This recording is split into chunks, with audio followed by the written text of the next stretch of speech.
May isang taong nanatiling tapat sa may kapal, sa gitna ng pagdududa ng karamihan. Ang tiwala ni Noe sa Diyos ay di matatawaran. Gumawa ka ng isang daong wika ng Panginoon.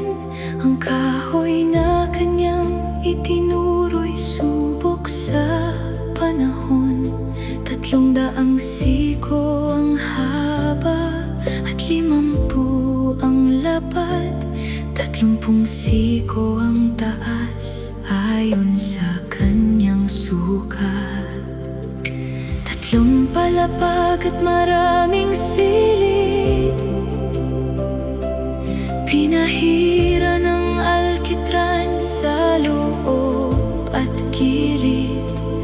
Bawat utos kay Noe, buong puso niyang tinupad, sapagkat alam ng Diyos ang lahat ng dapat maganap.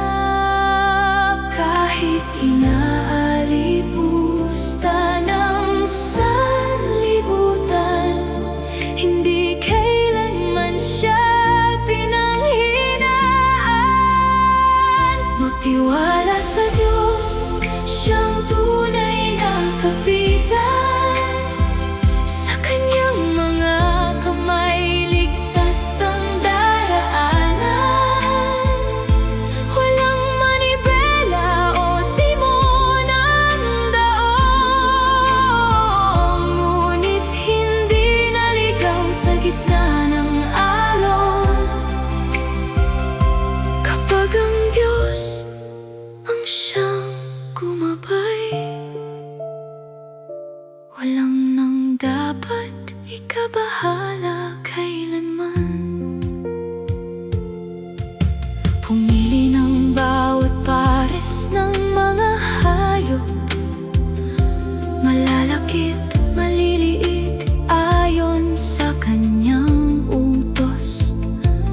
May pagkaing inilaan para sa lahat. Di nagkulang ang Diyos, sa kanila'y nag-ingat. Nang isara ni Noe ang pintuan ng daong, bumuhos ang ulan sa dagat, lumaki ang alon. Ngunit sa gitna ng rumaragasang baha, ang kamay ng Diyos ang siyang nagpahubad.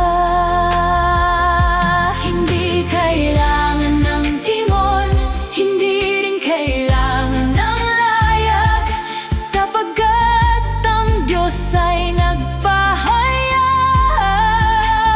Ang nagtitiwala sa Kanya'y maliligtas. Hindi kailangan ng sariling lakas. Kung ang Diyos ang siyang gumaganap sa bawat unos, panganib at hirap, ang kanyang pag-ibig sa ating ay hayag. Magtiwala sa Diyos, siyang tunay na kapitan. Sa kanyang mga kamay ligtas ang daraanan. Walang manibela o timon ang daong, ngunit hindi naligaw sa gitna ng alon.